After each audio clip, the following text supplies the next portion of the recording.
Thanks, Steve. It's kind of you. No pressure, no pressure. So I've got two things that Andy was excited about his presentation. I'm, of course, also excited, but I'm also a bit concerned because now Steve's put a little bit of pressure on me to explain something that, quite frankly, I don't fully understand yet. And secondly, it's the after lunch slot. So I'm hoping that none of you will nod off, but if you feel the need for me to change my cadence, dance around, do something to wake you up, let me know. So I wanted to start with a little bit of background. I came into this topic of sustainable food systems in June of this year. So I'm a relatively new arrival on the scene here at CIAT, but I think we're starting from a very interesting place.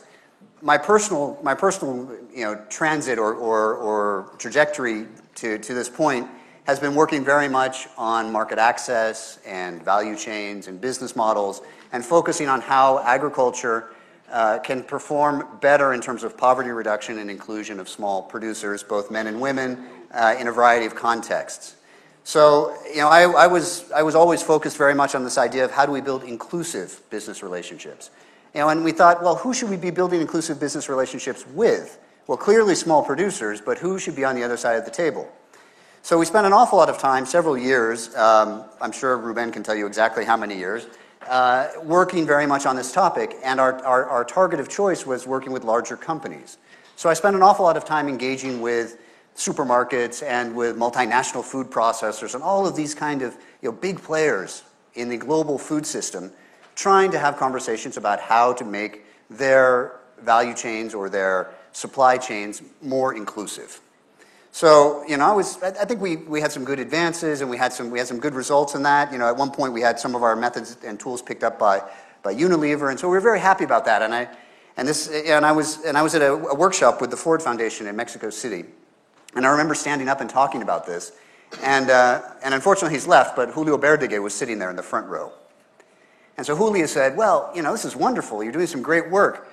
Can you tell me, and there are no such thing as innocence questions from Julio, can you tell me how many farmers, what percentage of the overall farming population is involved in these markets that you're working on? And I said, well, yeah, and we started running the numbers. We came up with between 1% and 2% globally. So here we are working on inclusion. Here we are working with large multinationals. Here we are with a relative level of success, but yet we're not really moving the needle. So from that perspective, I've been changing and reevaluating how we do work, and this is where I'm sort of coming from when we start talking about food systems. So I've titled this talk, Sustainable Food Systems for the Majority. I think one of the things that we really need to change in the work around market access and now food systems is this fetish we have for niches, right? We really like high value. We really like export. We really like differentiated, right? And those are all wonderful factors that can really help a small subset of farmers who happen to be lucky enough to be able to produce and compete and maintain themselves in those spaces. What we miss oftentimes is the majority. And the majority are the people who are not necessarily able to differentiate their product. They're not necessarily organized. They're not necessarily selling into high-value markets. They're probably not exporting. These are the vast majority of farmers, women and men across the globe, who are basically producing the food that most people eat. And when we apply this into the food system end of things and we look at the consumers, this means we need to stop talking about the people who buy their food at supermarkets or the farmer's market or happen to have, go to very high-end restaurants. We need to start talking about wholesale markets. We need to start talking about traders. We need to start talking about distribution. We need to start talking about the small corner stores that exist in most countries. And that is what makes up, and I would say restaurants, small restaurants, even street vendors, that's what makes up the food system for the vast majority of people on this planet. And that's where we need to be focusing.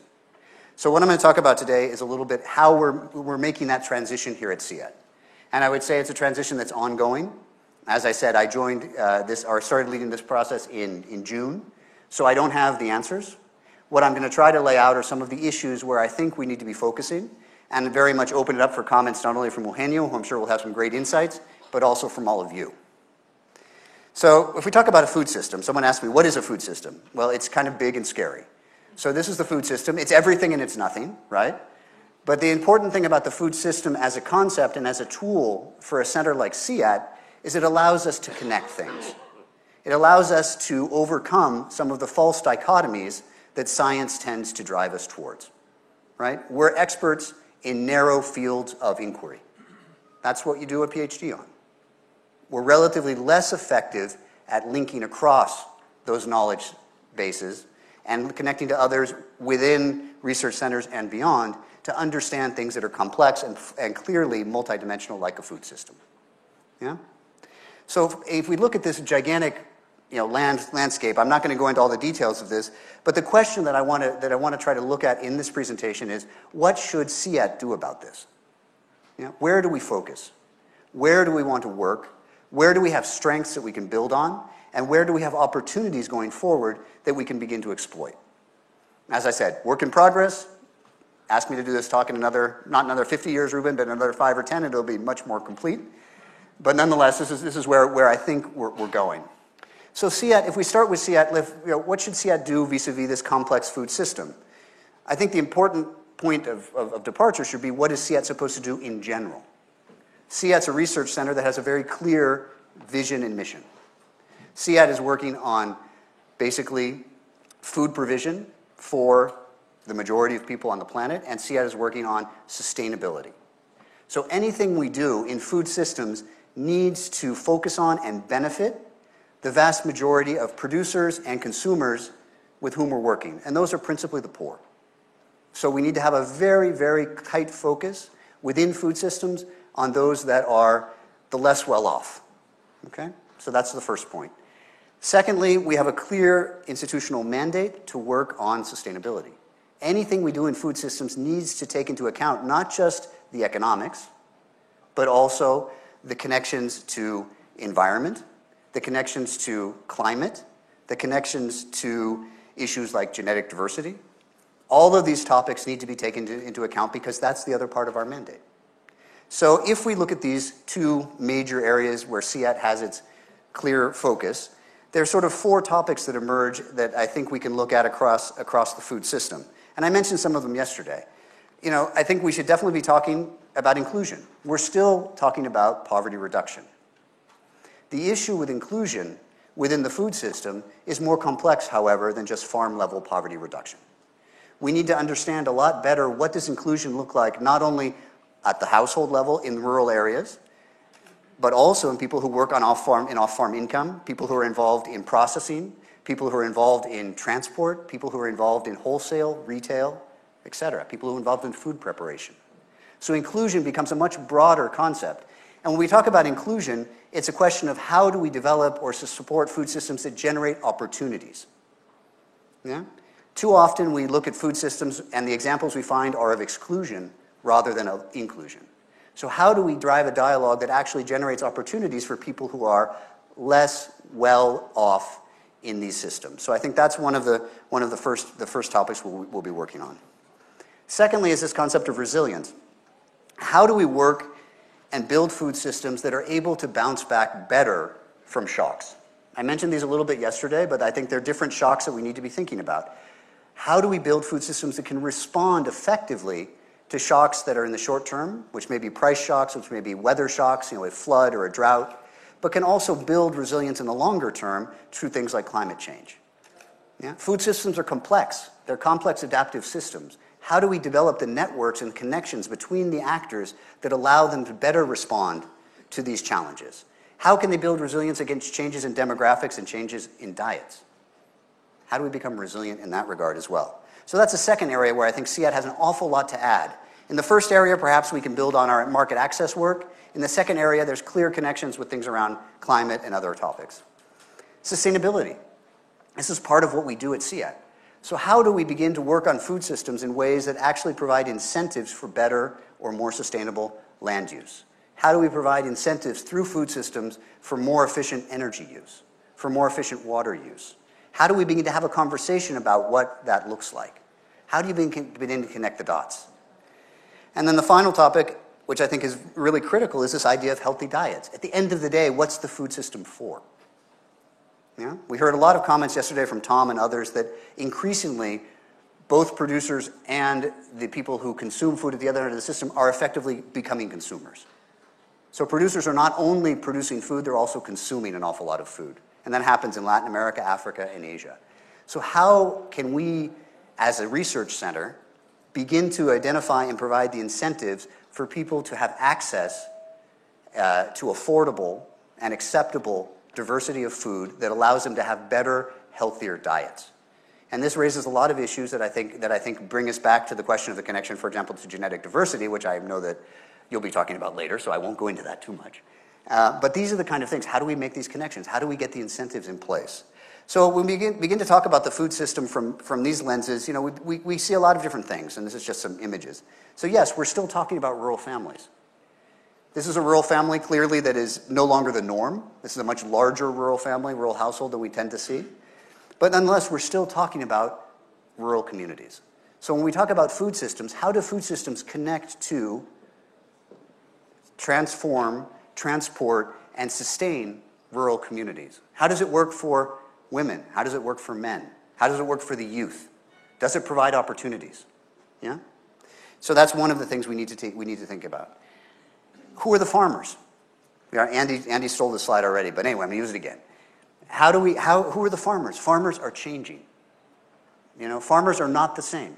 Farmers are transforming in terms of access to information, access to technology, the way they go about farming. And the role of agriculture within their livelihood is also shifting. We did a study here in Colombia looking at a World Bank project on the Productive Alliances project I mentioned yesterday, where we were able to show that in some cases the investments in cacao or in maize or in dairy or whatever product they were supporting in the Productive Alliance increased 100% or more. Yeah? But the needle in terms of household income only moved between 4 and 7%. So what does that tell you about the power or lack thereof of agriculture to transform livelihoods and poverty? And the rationale behind that is principally because we were working with low-income, marginalized communities of color in areas of post-conflict. So these are the communities who have been historically and traditionally marginalized in Colombia. And so agriculture in these contexts proved to be useful but less powerful than in others, because people have, due to risk, have had to diversify their livelihoods. So agriculture is part of the portfolio, but it's not as powerful as we think it once was. So farmers are changing. They're getting older. A lot of people are moving off farm, and they're also moving into higher value crops. So a lot of the small farmers that we're working with are now moving out of basic grains or moving into different crops that may provide better market opportunities for them.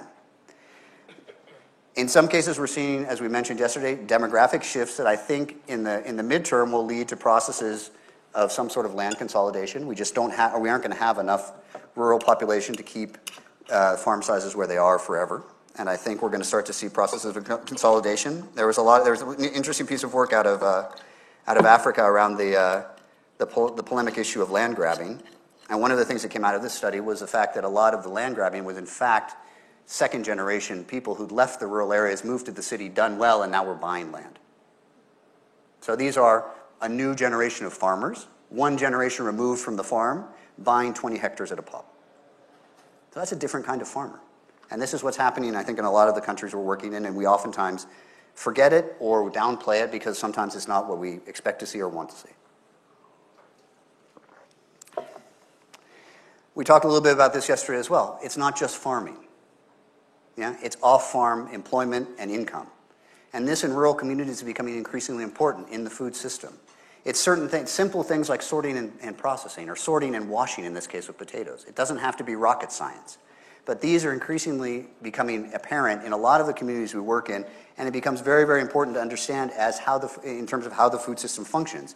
This is post-Farm Gate, but we need to understand what happens and what does it mean, who benefits, who can gain access to these kind of jobs. Are they good jobs? Yeah? And how do they affect things like the water and energy footprint of these systems? Then we've got the missing or the hidden middle. This is one of my favorite. This is my favorite superhero. This is Duckman. So Duckman roams the streets of Hanoi, making the world less safe for ducks, but much safer for those who like to eat ducks. So next time you're sitting down to have a duck in Hanoi, this may be where it came from. But these are kind of the actors that exist in the food system in what Tom called the invisible silent revolution, the quiet revolution. I keep forgetting. You're so quiet, Tom. It's hard for me to. Hidden middle, quiet revolution. Right, exactly. But these are the kind of actors that we really, really miss, and we don't necessarily understand. And these are people that we need to build. We need to understand when we look at the food system. What's their role? What are they doing? Who benefits? Who loses? And how are they functioning? There's another superhero from Hanoi that I didn't include in the talk, but he's Barrel Man. And Barrel Man drives around with two 55-gallon drums on the back of his motorbike. And you know what Barrel Man does? Barrel Man goes to all of those restaurants that you find all over Hanoi where it's clear that nobody eats all of their food, and there's obviously quite a bit of food waste. And Barrel Man collects that food waste and feeds it to pigs. Yeah? Those are the superheroes that exist in these food systems that we don't know about. Yeah? So where's the food waste? There is no food waste, or there's very little food waste. And then we've got our friends who work in the informal markets. Again, in most of the market work we've done in the past, we've downplayed this. We focus on niche markets because it's easier, because this is really complicated. And how do you get into these markets? And it's a mafia, and nobody will tell you what's going on, and it's unsafe. We need to unpack how these systems work, and we need to unpack how they connect then to food processing and preparation, which is increasingly important for people on the low end of the income spectrum. They oftentimes don't cook at home. In Bogota, it's more common for somebody to have a stereo system in their house than to have a kitchen. Yeah? So what does that tell you in low-income strata? What does that tell you? And so these are the kind of things, street vendors. These are the kind of people in the food system that we just don't know about. So the challenge for CIAD is to get its head around this, to see what role we play, to apply to these different kind of actors the ideas of, and finally the consumer at the end of it, and to apply these concepts. How do you begin to look at the food system through this lens? What are the tools we can use? And then I would say the biggest challenge we have, not just in doing this part, is the following. If we can look at the food system from inclusion, resilience, sustainability, and healthy diets, that's fine. But actually what we need to do is this. It all needs to connect. And so this, from a CIAT perspective, is a major challenge. How do you begin to get people collaborating on these issues? So if we talk about resilience, if we're talking about food system resilience, we need to be having a conversation with the people from climate change. Yeah? How climate resilient is a food system? How do you measure that? How resilient is a food system to shocks? How do you measure that? What's the data? Is there a big data assessment tool that you can use to measure resilience? Can we come up with some sort of a composite indicator? That's the challenge. How do you begin to work from not just the food system, but also climate, or also economics and price information, or consumer data? On sustainability, how do we connect the food system work to things like water footprinting, carbon footprinting, energy footprinting? How do we bring that in and put it together? How do we connect it to the issue on healthy diets? We have a colleague, Colin, who's done quite a bit of work on the consolidation of global diets. Really interesting stuff. How do you land that into a food system? How do you get that data available and in front of policymakers in such a way that they can actually understand how diets are shifting and what that means for the system? And then how do you develop the feedback loops between the dietary shifts and the demographic shifts that drive the inclusion, the resilience, and the sustainability of the overall system? So that's the challenge we have here at CIAD. A food system is a complex adaptive system. Yeah? And we can't solve or understand a food system from only one discipline. So the challenge here in CIAD and for the broader CG is how do we build those bridges and the incentives to apply multiple lenses in a collaborative fashion to the food system. If we talk about healthy diets, how do we connect to biodiversity, the agrobiodiversity, to the germplasm bank? How do we do that? How do we have a conversation about, do we have the right collection to respond to the nutritional needs going forward of these populations? And then the second challenge, and with this I'll finish, is, I think in general, CIAD and most of the research centers, globally are fairly good at doing assessments. We're good at going out and assessing what the system looks like. We can go out and we can map it, we can do surveys, we can gather data, we can look at big data sources, we can interview lots of people, we can do a lot of different things. So we're fairly good at assessing how the system works. But to actually do something that has any result or any hope of changing things, there are two more steps that we need to get much better at. The second is this idea of engaging with the food system. How do we go from just assessing what's happening in the food system in Cali? Guy Henry can go on about what's happening in the food system in Cali. How do we go beyond assessing to actually engaging people? Who do we engage? How do we start working with actors who we haven't previously worked with? Here it's not national policymakers, it's municipal policymakers. How do you engage with municipal policymakers? How do you engage with these mostly traditional market actors? How do you engage with consumers? How do you have conversations about sustainability and sustainable food systems with these actors? These are very different actors than we typically engage with. And how do you engage in such a way that while you're probably limited in the scope of what you can do through an engagement, a pilot project, how do you actually use that to learn? How do you use that to structure a hypothesis that you can test and that you can then learn from and then you can use to change behavior? That's the important thing. At the end of the day, we're talking about how to build evidence to change behaviors and practices in food systems. And we're not going to do it ourselves. We're going to be nudging others to do things differently. And finally, how do we leverage this for influence? How do we turn our assessment and our engagement, which is necessarily small and piloted, into a process that actually allows us to punch above our weight? How do we use this to influence? Who do we engage with? Who do we partner with? Yeah? Do we partner with, again, going back to the multinationals who are doing food processing, do we partner with them? Do we partner with civil society? Do we partner with governments? Do we partner with the Rockefeller Foundation? Who do we partner with to actually drive influence? And so CIAD in general is very strong on assessment, and I would say we have a long track record on engagement through participatory methods and whatnot, but we need to get a lot better at influence. How do we translate what we find into influence? And how much of that is our role, and how much of that is a role of partners? And so these are the kind of questions, and the two big questions that I had at the end is, one, how do we break down barriers and work on food systems in all of its complexity across multiple disciplines? That's the first challenge. And the second is, how do we go from just understanding the system to actually influencing or arguing for a better system, a system that actually delivers better diets in a more sustainable, inclusive, and resilient way? So I'll stop there. Thanks.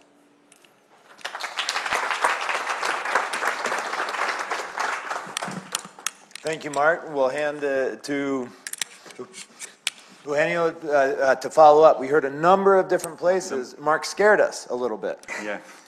And so hopefully we can add some insight into where these touch points are, how we engage with this otherwise very complex system.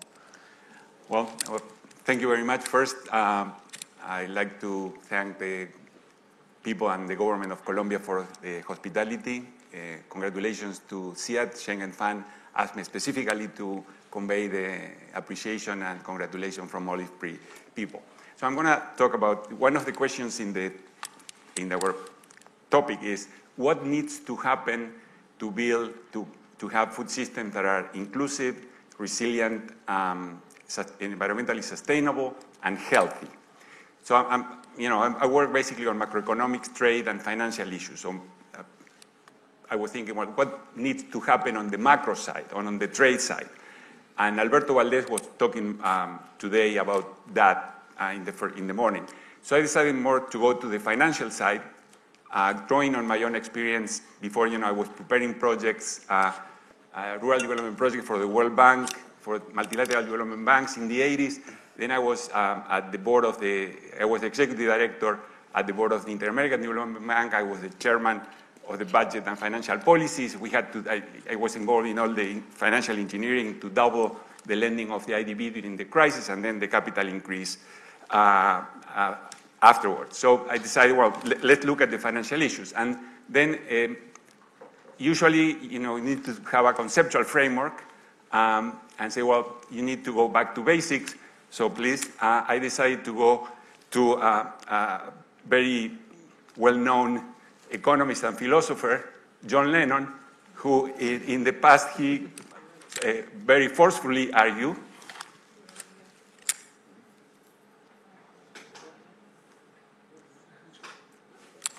is down. No, that one. Money, that's what I want. But just to make it more inclusive, I changed to we, what we want. And yeah, we need money because the requirements are in the $1 trillion. And remember, trillion in English is million of millions. In Latin America, we talk billions when it's million of millions. And, we could argue that part of the root causes of underdevelopment in Latin America is that $1 trillion in the US gets you only $1 billion in Latin America, but that's a separate discussion. So I decided just to look at, where the money may come from. And thank you. Where the money may come from. We have 7 options. Development aid, concessional, but that's about, just to give a sense of proportions. The world economy is $74 trillion in current dollars. When I discuss these issues, I like to use current dollars, not PPP dollars, because things are not transacted in PPP dollars. So in current dollars, it's $74 trillion, sorry, see my problem. And the developed countries is about 46, high-income countries and low and medium-income countries are about the different, 20-something. So we are talking about $1.5, $2.5 trillion needed to do all the things that are usually related to this SDG 2 expanded and all the things to this healthy food system. So we're talking about perhaps 5%, 10% of the GDP of developing countries. So let's see, you know, that have a sense of dimensions of the money that we need. So first thing, development aid. But that's $160 billion that peaked in 2015. That's about 0.2% of the world GDP, 0.6% of the developing countries' GDP, and cannot be expanded much because of political and budgetary reasons. First point. Second point, multilateral lending. You know, the World Bank, the IDB, African Development Bank, Asian Development Bank. Okay, the net flows, you know, banks are lending, but they are being repaid. So the net flow is $22.8 billion in 2015. That was the peak. So it's at one dimension lower than the point A. So I'm going to talk basically to C, D, unconventional monetary policy. That's not to be discussed here because it's more with the central banks. In the past, the central banks were creating money that were given to agricultural banks to be on lend to the agricultural sector. That's related to money creation, etc. I'm not going to talk about that. I have some of the ideas in the book that I had on macroeconomics, agriculture, and food security, and a paper that's called The Future Ain't What It Used to Be, Growth Models versus History. So there are possibilities there in a conventional monetary policy, but that's too long and for the central banks. And of course, controls of corruption, illegal financial flows, and tax evasion. That's a scandal, but again, it's not for this discussion. So I'm going to focus on C, D, and F. The first thing, okay, let's go to the public sector budgets. If government expenditures in emerging and developing countries, that's the IMF category in this decade, is about $8.5 trillion. That's a reasonable number. Of course, in developed countries, it's $18.8 trillion. But the share of agriculture is only, depending on the regions, between 2 and 6% of the budget. So it's small. And if you look at the agricultural index, orientation index of the FAO, which is what is the percentage that goes to agriculture in the budget compared to the percentage that the agriculture represents in the GDP, you divide both and you can see that for developing, I have sorry, I'm getting, when I talk and I get excited, so I'm losing my breath. We have the developing average, the developing median, and then we have for the developed countries, you can see that in the case of developed countries, they spend more than the share of the agricultural sector in the share of the budget. In developing countries is far less. So if we move to the same level of the median developing countries to the developed median, we're almost doubling the level of agricultural expenditure. But that's agriculture alone. The question is that we are not talking about agriculture only. We are talking about an expanded view of SDG 2. So we did some public expenditure review for Honduras and at IFPRI, and we looked at how much they spend on agricultural and value chains, then on rural and regional development, so infrastructure, cities, etc., safety nets, poverty-based safety nets, health and nutrition interventions, and climate change. It adds up on only 2.9, 2.7 of the total GDP of Honduras. You can say, well, is that enough? It's not enough.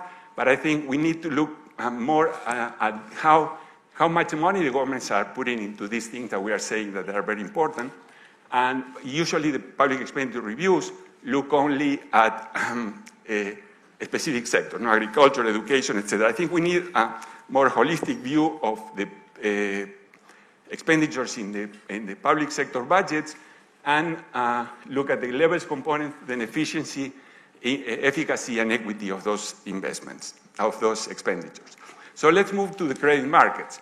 Credit markets and the banking system, if you look at the data, this is from the World Bank, the other one from the IDB, from IMF. The credit to the private sector is about $20.3 trillion in developing countries. But the portion of the agricultural credit, it's only 4.1 of total credit on average and 2.6 the median, if you look at the data from FAO. And again, if you look at the Agricultural Orientation Index, which is the percentage of credit for the agricultural sector divided by the percentage of agriculture in the GDP, we can see again that we have the agricultural sector is receiving far less than the share. You can argue whether that a good indication of fairness or not. But in any case, it's clear that in developed countries, which is the red lines, they are spending more on agricultural credit or the agricultural sector than developing countries. And if the developing countries move to, let's say, to 1, so the same share of credit as GDP, that would move the level of credit from about $230 billion to $570 billion approximately. So this is the second level. We had a lot of analysis of rural financial markets in the past. I'm just, the Adams, Graham, and von Pirsky studies in the 80s, the World Bank 1986. Then there was a work for FAO and GTZ. IFPRI worked on microcredit. And now we have the G20 and the Financial Inclusion Working Group and the Global Partnership for Financial Inclusion. That's very good, nice work, but I think we still need a holistic view of the banking and credit system and understand all the aspects, the macroeconomic and flow of funds, the regulatory aspect, the institutions, instrument delivery modes, and the farmers and small participants in the value chains, behavioral constraints and other constraints.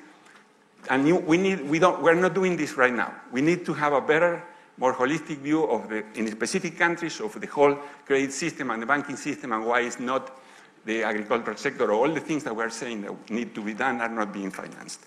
And I'm going to move to the third point, which is, so we looked at fiscal policy, banking policy, and now financial markets and what I call private wealth.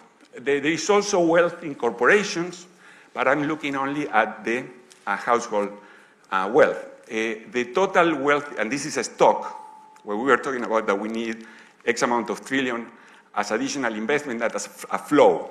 So the total household wealth in 2015, this data comes from different sources, $250 trillion. What they call environmental, social, and governance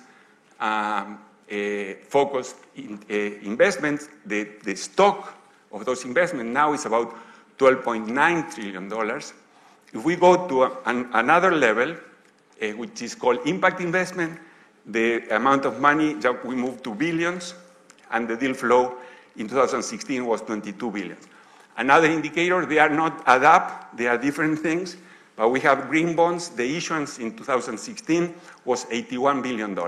So the point is, we have a lot of liquidity, and the interest rates are very, very low, as you can see.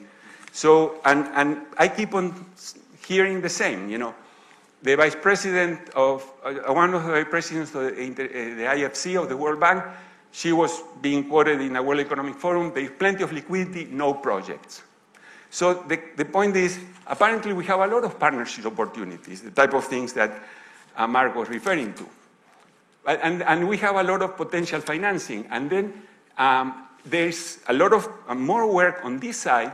They keep on building funds that perhaps get to here, but they are the level, the minimum level is too high, and who's organizing and helping the producers to be able to get to that funding.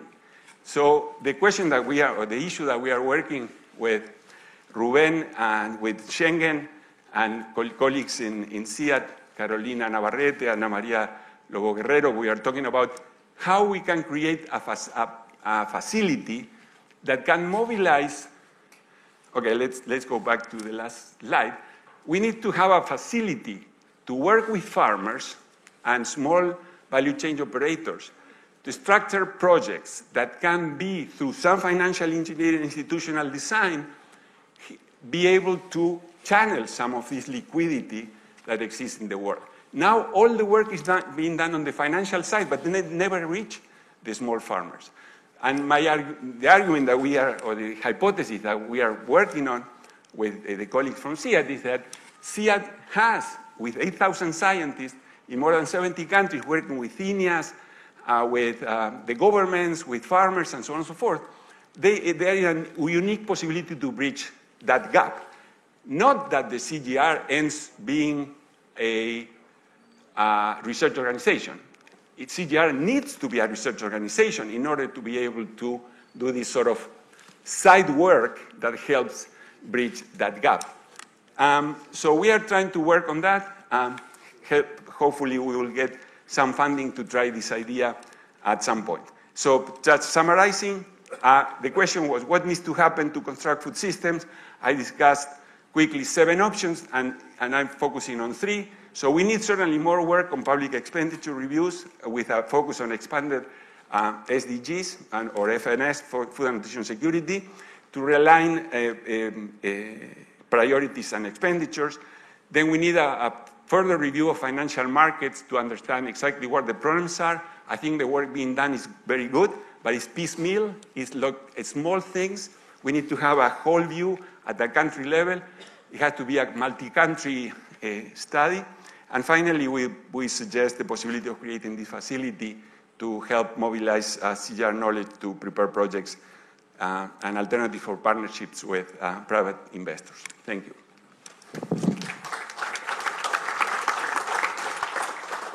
So we're up against a pretty challenging set of time limits today, and I think what we heard just now is a really, really important aspect of the sustainable food system, and it's this idea that there's this financial component that is one of the fabrics that lines the entire food systems. Let's call it one of the silver linings. Mark, the way I'm going to do this, I'm just going to ask you to follow up briefly, and then we'll call this particular session to a close. If the financial system is one of these common elements that we really need to pay attention to in order to have this assess, this engage, and this influence, what would be another area to focus? So financial systems being one, what would be your next priority? Well, if we sort out financial systems, I'd be pretty happy. No, I think the other question that we face, and it's one that I think Andy alluded to in his talk as well, is there's also a question here of information and data flow and increased, what I would say in a very broad sense, increased connectivity along the system. So I think the other issue there is how do we take advantage of some of the opportunities that are emerging in terms of the use of ICTs and the use of data to actually facilitate better, stronger linkages and feedback loops between the actors that are engaged in these systems. And I think we need to really begin to understand how that data piece fits in here, because to understand these systems, to assess them currently, is rather expensive, the way that we go about using traditional approaches. And I think we really need to get better and smarter about using other data approaches or data gathering approaches to understand the dynamics at play here. And then how do you feed that back to the actors to influence behavior? So data and information flow, I would say, is the second one. And of course, that's highly complementary to the financial component, and there's a fairly substantial area of overlap. With that, I'd like to thank both these gentlemen. Very deep insights, and I think we not only have the context of the sustainable food system, but some very clear touch points for action moving forward from, at the very least, the financial systems perspective, as well as the data perspective. Both are absolutely right in terms of where some of the levers are, and I think as Mark continues to unite the various activities and food systems here at SEAT, we'll start identifying these other levers along with these two that we just discussed. Thanks to both of our expositors.